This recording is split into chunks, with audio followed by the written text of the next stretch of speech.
आदाब। आप देख रहे हैं टीवी का ख़ास प्रोग्राम अधूरे ख्वाब। दोस्तों, आज फिर एक ख़ास एपिसोड को लेकर आपके बीच हाजिर हुए हैं। आज ये टीवी की टीम मध्य प्रदेश के इलाका निमाड़ के खंडवा में मौजूद है।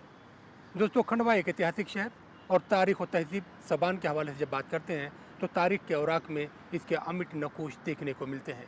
लेकिन आज़ादी के बाद के जब हालात पर नज़र डालते हैं तो हमें हर कदम पर खंडवा में मायूसी हाथ लगती है। दोस्तों, आइए प्रोग्राम के पहले हिस्से में आपको ले चलते हैं और आपको बताते हैं कि खंडवा की तारीख क्या है। जुनूबी हिंद के कोहिस्तानी सिलसिला विंध्याचल और सतपुड़े के दरमियान का इलाका निमाड़ कहलाता है।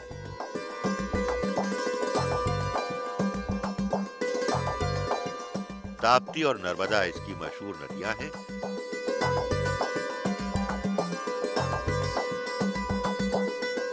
रियासती उमूर और सरकारी कामकाज के लिहाज से ये दो हिस्सों में मुनक़सिम है।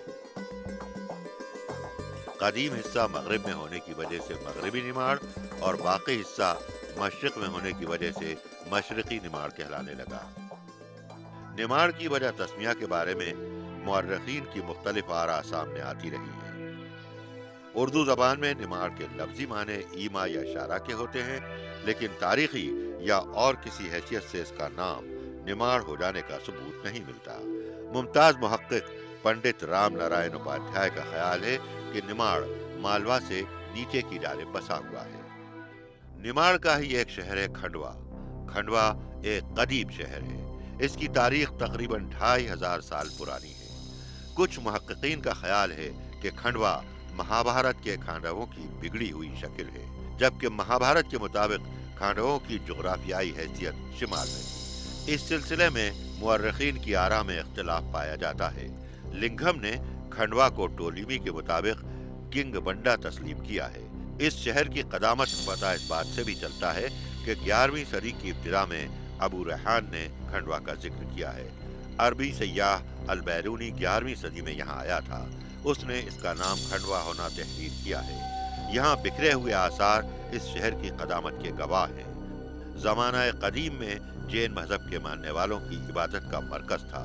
खंडवा में आज भी 12वीं और 13वीं सदी ईस्वी की खूबसूरत जैन मूर्तियां और दीगर तराशे हुए पत्थर मिलते हैं, जिनसे इस शहर की कदामत का अंदाजा होता है। मुमताज मुअर्रिख कासिम फरिश्ता ने अपनी किताब फरिश्ता में मालवा रियासत के सूबेदार की क़यामगाह के रूप में खंडवा का जिक्र किया है। खंडवा की जो हिस्ट्री है वो इस तरह की है कि यहाँ पर कभी भी शाही हुकूमत नहीं रही, ना कोई यहाँ राजा रहा ना कोई बादशाह रहा। ये आम जो कस्बे होते हैं उस शक्ल में ये था। बस इसको इसका फ़ायदा ज़रूर मिला कि इसके करीब में जो बुरहानपुर है वहाँ पर फारूकी बादशाहों ने हुकूमत की 200 बरस तक, और उन्हीं के ज़ेर साए यहाँ पर मुस्लिम तहजीब और अदब परवान चढ़ा। वैसे ये हिस्ट्री के मुताबिक तारीख में ऐसा बयान किया है कि ये खांडा वन के नाम से मशहूर रहा है और एक छोटा सा कस्बा था। और बताते हैं कि यहाँ पर वनवास के दौरान रामचंद्र जी, सीता जी और लक्ष्मण जी, ये तीनों लोग यहाँ से गुजरे थे और एक जंगल जैसा इलाका था और वो खांडव वन के नाम से ही इसका नाम खंडवा पड़ गया। और ये जो शहर है इसकी एक खासियत ये है कि इसकी चारों सिमतों में 4 कुंड हैं। एक है रामेश्वर कुंड, एक है भीम कुंड, एक है पदम कुंड और एक है सूरज कुंड। तो ये चारों दिशाओं में 4 कुंड हैं जो इसकी ख़ास पहचान है। और सबसे बड़ी बात यह है कि यहाँ पर दादा धूनी वालों का एक समाधि स्थल है, जहाँ पर पूरे देश के लोग अपनी अकीदतमंदी को जाहिर करने के लिए साल में एक मरतबा गुरु पूर्णिमा पर आते हैं। एक मेला लगता है। खंडवा एक तारीखी शहर जरूर है, लेकिन आजादी के बाद इस जिले की तरक्की का जो ख्वाब देखा गया था वो आज तक शर्मिंदा ताबीर न हो सका। हालांकि यहाँ से मध्य प्रदेश विधानसभा की बात हो या दिल्ली पार्लियामेंट की, दोनों जगहों पर यहाँ के नुमाइंदे तो रहे हैं। उन्होंने अपनी तरक्की के तमाम तर इंतजामात तो किए, लेकिन अवाम की तरक्की और शहर की तरक्की के लिए कोई ठोस कदम नहीं उठाया गया। यही वजह है कि यहाँ के बाशिंदों का मेयार जिंदगी आज तक ऊपर नहीं उठ सका। तहरीक आज़ादी के दौरान एक मकसद था, अंग्रेज़ों को अलग करना है, मुल्क को आज़ाद करना है। लेकिन ये तस्वुर नहीं था कि मुल्क आज़ाद होने के बाद कुछ लोगों के हाथ में बंध जाएगा और वो लोग ही जो चाहेंगे वो करते रहेंगे। तो ये जो चीज़ आई सामने, अब ये एक दूसरा मसला है। आज़ाद हो गए वहाँ तक के तो ठीक था, और जहाँ तक के मुस्लिम तबके का सवाल है तो आज़ादी के बाद से एक तस्वुर ये था कि जब राजे महाराजे ख़त्म हो गए तो मुस्लिम तबके को जो शेल्टर मिला था, जिसके ज़ेरे साए या ज़ेरे निगहबानी में जो वो तरक्की कर रहे थे या सुकून से रहते थे, तो वो एकदम से तब्दील हो गया। दोस्तों इसी के साथ लेते हैं एक छोटा सा ब्रेक, मिलते हैं ब्रेक के बाद।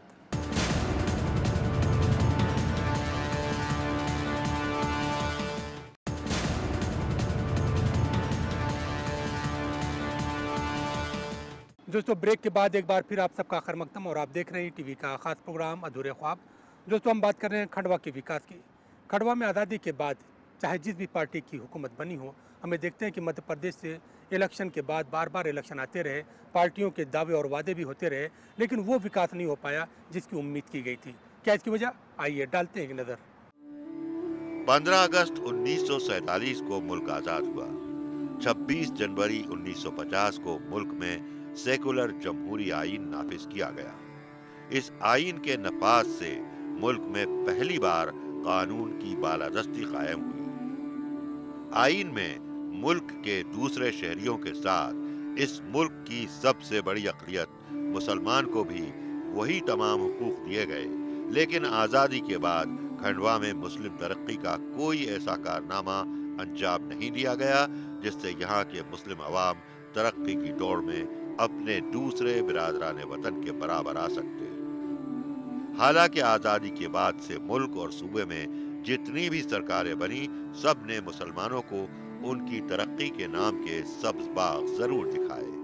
मुसलमान ये सोचकर हर बार अपने जमहूरी हक का इस्तेमाल करता रहा है कि शायद कभी इन सियासी पार्टियों की सोच बदले और उनकी तरक्की के लिए कोई अमली काम करे। माननीय शिवराज सिंह जी चौहान ने अल्पसंख्यकों के कल्याण के लिए कई योजनाएं बनाई हैं। देश में यह पहला राज्य है जिसमें वक्फ बोर्ड को 80 लाख रुपए प्रदान करने का काम अगर किया है तो मध्य प्रदेश के मुख्यमंत्री शिवराज सिंह जी चौहान। उसी प्रकार बच्चों को, अल्पसंख्यक बच्चों को छात्रवृत्ति देने का यह काम अगर प्रथम किया है तो यह मध्य प्रदेश के मुख्यमंत्री शिवराज सिंह जी चौहान ने किया है, जिसमें 1,48,000 बच्चों को, अल्पसंख्यक बच्चों को छात्रवृत्ति प्रदान करने का काम भारतीय जनता पार्टी की वर्तमान में सरकार जो है वो कर भी रही है। हज यात्रियों के लिए 2 हज हाउस, 2 बोर्डिंग पॉइंट बनाने का काम अगर किया है तो मध्य प्रदेश के मुख्यमंत्री और भारतीय जनता पार्टी की सरकार वो शिवराज सिंह जी चौहान ने किया है। वक्फ बोर्ड के 15,000 संपत्तियों को, जिनकी कीमत करीब 52,000 करोड़ रुपया होती है, उसकी भी नामांकन का काम अगर किया है तो मुख्यमंत्री शिवराज सिंह जी चौहान की और भारतीय जनता पार्टी की सरकार ने किया है।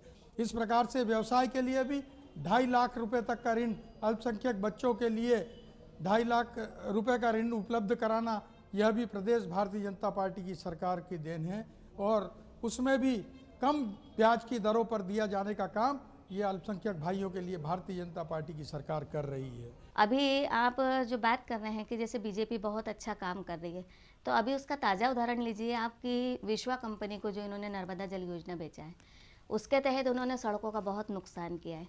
जब आपको पता था कि आप विश्वा का जो टेंडर ले रहे हैं तो जिसके तहत नर्मदा जल बिछाया जाएगा, तो पहले तो आपने सड़कों का निर्माण लिपापोती करके किया, उसके बाद वही सड़कों को दोबारा उखाड़ा गया, उसमें जनता का पैसा जो है बहुत लॉस किया गया, उसके बाद पुनः उसको रिपेयरिंग के तौर पे सड़कों को बनाया गया। तो इसे हम विकास के दृष्टि से नहीं देख सकते। यहाँ तो पूरी तरीके से ये देखा जाएगा कि हर जगह जनता का नुकसान हुआ है, हर चीज़ का टैक्स वसूला जाता है, सड़क का हो, चाहे बिजली का हो, चाहे पानी का हो। तो आप देख रहे हैं कि आप ये कहेंगे कि उनके 20 साल के कार्यकाल में बहुत उम्दा काम है बीजेपी का, ये मैं नहीं मान सकती। खासकर मुस्लिम के लिए किसी भी सरकार कोई ऐसा प्रयास नहीं किया कि मुसलमानों का जीवन स्तर ऊपर उठ सके। उसके लिए कोई गंभीर, चाहे कोई भी लीडर हो, सिर्फ नारेबाजी से और भाषणबाजी से दावा करना कांग्रेस के लोगों का भी काम रहा है कि हम मुस्लिम हितैषी हैं, लेकिन कहीं ऐसा महसूस नहीं हुआ। आज़ादी के बाद से लेकर अभी तक कोई ऐसी पार्टी दावा नहीं कर सकती कि उन्होंने मुसलमानों के लिए कोई अलग से कोई बहुत ऐसा काम किया है जिससे मुसलमानों का जीवन स्तर ऊपर उठा। यहाँ पर मुस्लिम आबादी का तनासुब तकरीबन 16% जिला मशरकी निमाड़ का हिस्सा है।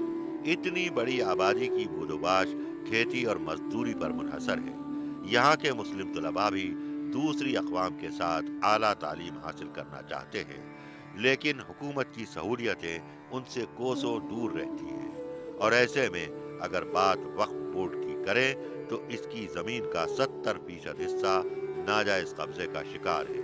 वक्फिया इमलाक पर जहाँ दूसरी अक़वाम के साथ सरकारी कब्जा है, वहीं इस कौम के लोगों ने भी बड़ी तादाद में कब्जा कर रखा है, जिसके बुजुर्गों ने कभी यहाँ के जरूरतमंदों के लिए जमीनें वक्फ की थी। करोड़ों रुपए की प्रॉपर्टी है खंडवा में और 99% कब्जा हमारे समाज के लोगों का ही है। जो एक बार काबिज हो गया वो अपने बाबा की जागीर समझता है। अब कब्जा हटाने का काम है प्रशासन का। वक्फ बोर्ड जो है राज्य शासन के अंडरटेकिंग आता है और जब तक शासन मदद नहीं करेगा तो अहमद पटेल की मजाल नहीं कि कहीं से जाके कब्जा हटा दे। हज़ारों बार हमने लिखा पढ़ी करी, कोर्ट में भी केस लगाया, कोर्ट में हम केस भी जीते। अब कोर्ट में केस तो जीत गए, अब जब कब्जा लेने जाते हैं तो प्रशासन की मदद की ज़रूरत पड़ती है। तो एसपी कलेक्टर हाथ ऊँचे कर देते हैं कानून व्यवस्था का नाम लेके। तो जब तक प्रशासन के लोग मदद नहीं करेंगे या स्टेट गवर्नमेंट मदद नहीं करेगी तो आप ही बताइए कब्जे कैसे हटेंगे। खंडवा की आबादी में मुस्लिम आबादी का तनासुब 16% जरूर है, लेकिन इस मुख्तसर आबादी का 80% हिस्सा नाख्वानगी का शिकार है। इसकी वजह यह है कि इस आबादी के लिए आजादी के बाद उनकी तालीम के लिए कोई मुनासिब कदम ही नहीं उठाया गया। ऐसा नहीं है कि ये मुस्लिम तलबा पढ़ना ही नहीं चाहते, ये भी पढ़ना चाहते हैं और अपनी जिंदगियों को खुशहाल बनाना चाहते हैं, लेकिन उनके सामने सुबह का सूरज निकलने के बाद सबसे पहले सवाल यही होता है कि वो पहले अपने पेट के लिए 2 रोटी का इंतजाम करें या स्कूल जाएं।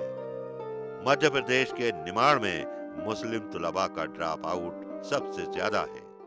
यहाँ के मुस्लिम हालात जो हैं वो जिसको कहना चाहिए कि बहुत अच्छे नहीं हैं। और हालात क्यों ऐसे हैं, कुछ तो हमारी कमियां हैं और कुछ जितनी सरकारें आई अभी तक आज़ादी के बाद उन्होंने और उनकी कमर तोड़ के रख दी है। जितने भी सरकारें हैं, चाहे वो कांग्रेस की सरकार हो चाहे भाजपा की सरकार हो, और उनमें जो लोग जाते हैं हमारी नुमाइंदगी करने के लिए वो ईमानदारी से करते नहीं हैं। दूसरी बात ये कि मुसलमानों के साथ कहीं ना कहीं वो किसी भी हुकूमत हो, कोई भी हुकूमत हो, वो फ़र्क तो करती है। और जब हम खुद अपनी बात नहीं मनवा सकते, हमारे नुमाइंदे वहाँ जाके वो काम नहीं कर सकते, हमारे नुमाइंदे उनके आगे पीछे घूमने में या उनकी खिमाम बरदारी में लगे रहते हो तो क्या करेंगे कौम का काम। कौम के काम के लिए तो आदमी को जो भी हो, वो अगर रहनुमा बनता है, वो रहबर बनता है, वो अगर किसी जगह का चुनाव जीतता है तो उस एरिया में उसको काम करना चाहिए। जितनी गवर्नमेंट की योजनाएं हैं, बहुत कम ऐसे हैं, अभी भी हैं ऐसे लोग जो खिदमत करते हैं, खिदमत का जज्बा है, लेकिन ये नेताओं से अलग हट गई है। दोस्तों इसी के साथ लेते हैं छोटा सा ब्रेक, मिलते हैं ब्रेक के बाद।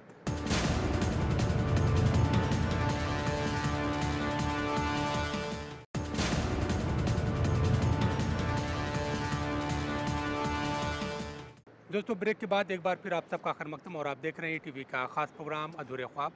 दोस्तों इस वक्त ईटीवी की टीम खंडवा में मौजूद है और खंडवा के हम जब विकास की बात करते हैं, यहाँ पर एजुकेशन की बात करते हैं, वक्फ इमलाक की बात करते हैं तो हमें देखते हैं कि यहाँ पर हुकूमतों के दावे और वादों का असर आज तक देखने को नहीं मिलता। क्या इसकी वजह? आइए डालते हैं एक नज़र। खंडवा मशरकी निमाड़ का एक अहम हिस्सा है। उर्दू जबान और अदब की तारीख के हवाले से जो दस्तावेज मिलती हैं, उनकी रोशनी में ये कहा जा सकता है कि यहाँ पर अदब और शेर के हवाले से अहम काम किए गए हैं। खंडवा मरकज अदब बुरहानपुर से बहुत नजदीक है और इसके असरात यहाँ पर रहन सहन के साथ जबान और अदब पर भी मुर्तकब हुए हैं। निमाड़ में आमतौर से जो जबान बोली जाती है उसे निमाड़ी कहते हैं। ये जबान मालवी, गुजराती, भीली, खानदेशी, मराठी और कदीम उर्दू का मुरक्कब है। इस जबान का चलन शहरों की बनिस्बत गाँव और देहातों में ज्यादा है। उर्दू जबान का चलन देहातों और गांव से ज्यादा शहरी इलाकों में है। निमाड़ में बोली जाने वाली उर्दू जबान पर इलाकाई जबान निमाड़ी के साथ साथ दक्कनी, दहलवी और लखनवी जबान के भी असरात दिखाई देते हैं। निमाड़ में उर्दू जबान और अदब की तरबीज और तरक्की का काम किसी एक अहद में नहीं हुआ, बल्कि ये अहद बहद जारी है। यहाँ उर्दू जबान और अदब की सरपरस्ती हर दौर में हुई है। दौरे फारूकिया से दौरे मुगलिया तक और दौरे पेशवा से अंग्रेजी अहद तक निमाड़ में अदब के दो बड़े मरकज में खंडवा और बुरहानपुर का नाम नुमाया है। निमाड़ में मुसलमानों की आमद के बाद हर दौर में बाकमाल सूफिया, उलमा, शुआरा और अदबा मौजूद रहे हैं। इनमें वो अहले कलम भी हैं जो खास निमाड़ में पैदा हुए और वो भी जो तलाश माश या दूसरी वजूहात की बिना पर मुल्क के दीगर मकामात से नकल मकानी करके यहाँ आए और यही मुस्तकिल सुकूनत इख्तियार कर ली और अपने तख्लीकी शहकारों से निमाड़ के उर्दू अदब को मालामाल किया। उन अहले कलम की तसनीफात अपने दौर की आयनादार और सरजमीन निमाड़ की काबिल कदर मीरास है। लेकिन आज़ादी के बाद 1956 में मध्य प्रदेश की तश्कील के बाद खंडवा ही नहीं पूरे निमाड़ में उर्दू जबान व अदब का जो सवाल शुरू हुआ वो आज तक जारी है। पिछले कुछ सालों से गवर्नमेंट की तरफ से ऐसा कोई भी कानून नहीं बना है कि उर्दू रोज़गार से जुड़े। उर्दू ज़बान को रोज़गार से नहीं जोड़ना सबसे बड़ा एक सवाल खड़ा होता है कि बच्चे यहाँ पर एडमिशन नहीं ले पाते। और यहाँ क्या तमाम जगह ये होता है कि जहाँ पर रोज़गार से जुड़ी हुई ज़बान रहती है बच्चे वहीं पर जाते हैं एडमिशन लेने के। इसलिए उर्दू के बच्चे 8वीं पास करने के बाद में ज़्यादातर दीगर स्कूलों के अंदर चले जाते हैं। तो एक सबसे बड़ा मसला ये है कि उर्दू को रोज़गार से जोड़ना चाहिए। देखो, ज़िम्मेदार तो दोनों तरफ से है। ज़ाती तौर से मुस्लिम कौम की भी ज़िम्मेदारी बनती है कि उनकी भी जहनियत बन गई कि उर्दू से बच्चों को दूर कर रहे हैं और उनके सामने साफ वजह ज़ाहिर हो रही कि भाई रोज़गार से जुड़ी हुई ज़बान गवर्नमेंट ने नहीं बनाया। और गवर्नमेंट भी हमको पहली से 8वीं तक तो सभी किताबें वगैरह मुहैया करवा देते हैं, लेकिन जैसे ही हमारे बच्चे हाई स्कूल, हायर सेकेंडरी में जाते हैं तो हिंदी मीडियम की ही किताबें उठाकर उनको दे दी जाती है। उससे हमारा एक तो वक्त का नुकसान होता है। हमारे टीचर पहले प्रैक्टिस करते हैं, हिंदी से उर्दू ट्रांसलेट करते हैं, उसके बाद में मेहनत करके वो उर्दू में पढ़ाते हैं।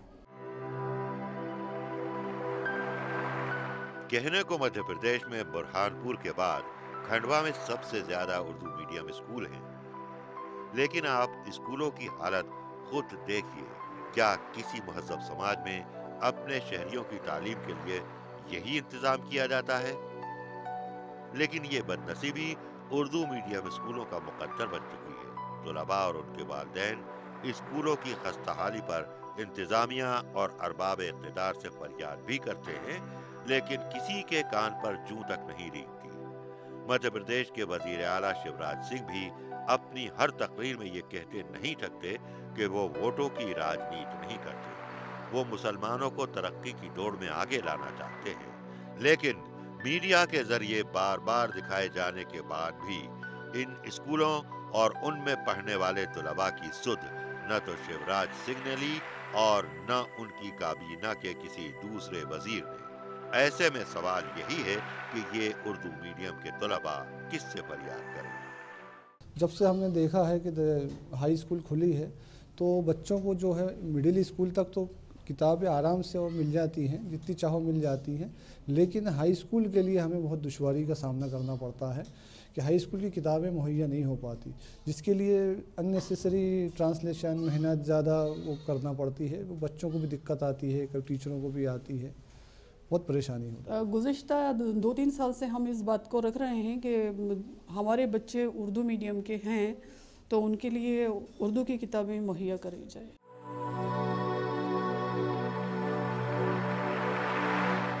हर महज़्ज़ब समाज में अपने शहरियों को बुनियादी हुकूक मुहैया कराना सरकारों की जिम्मेदारी होती है, लेकिन खंडवा के इन उर्दू मीडियम स्कूलों को आप देखिए, यहाँ न तो ठीक से तलबा के लिए बैठने की जगह है और न ही उनके पीने के लिए पानी का कोई इंतजाम है। हैंडपंप हैं तो वो सफेद हाथी बने हुए हैं। ये हैंडपंप तलबा की प्यास नहीं बुझा सकते। उनकी शिकायत मकामी सतह से लेकर आला सतह तक की जा चुकी है, लेकिन किसे फिक्र है कि इन उर्दू मीडियम तलबा की फरियाद सुने। हुकूमत तो हुकूमत है, उसका पेट तो वादों से भर जाता है, लेकिन आवाम क्या करे, उसकी जरूरत तो वादों से पूरी नहीं होती है। हुकूमत की इस अदम तवज्जुही के सबब आजादी के बाद खंडवा में उर्दू मीडियम के स्कूल तो बंद हुए हैं, लेकिन किसी बंद स्कूल को हुकूमत आज तक नहीं खोल सकी। उर्दू मीडियम तलबा और यहाँ की अक़लियतों के मसाइल यहीं पर खत्म नहीं होते। खंडवा शहर ही नहीं, जिला के उर्दू मीडियम स्कूलों में उर्दू के असातिज़ा की एक मुद्दत से कमी की शिकायत की जा रही है। एक जानिब उर्दू मीडियम स्कूलों में सहूलियात का फुकदान और दूसरी जानिब असातिज़ा की कमी। ऐसे में आप खुद समझ सकते हैं कि हमारी सरकार इस सूबे की सबसे बड़ी अक़लियत और उर्दू को कहां पर रखना चाहती है। कौमों के उरूज व ज़वाल में तालीम बुनियादी किरदार अदा करती है। तालीम के मामले में मध्य प्रदेश के मुसलमान दूसरे बिरादरान वतन से काफी पीछे हैं। उनकी तरक्की तभी हो सकती है जब कौमी बेदारी के साथ हुकूमत खुले जहन से उनकी तरक्की के लिए ठोस कदम उठाए। जब इतनी बड़ी आबादी की तालीम और माशी तरक्की के लिए हुकूमत की जानिब से संजीदा कदम उठाया जाएगा तो उससे न सिर्फ ये कौम तरक्की के मैदान में अपने जौहर दिखाएगी, बल्कि इससे हिंदुस्तान की भी हमाजहत तरक्की के नए नए बाब खुलेंगे। दोस्तों, खंडवा में आज़ादी के बाद मुस्लिम समाज की सामाजिक, शैक्षिक और आर्थिक स्थिति पर आधारित ईटीवी का खास प्रोग्राम अधूरे ख्वाब यहीं पर ख़त्म होता है। दोस्तों, हमारा ये प्रोग्राम आपको कैसा लगा? आप अपनी राय हमें इस पते पर लिख भेजिए।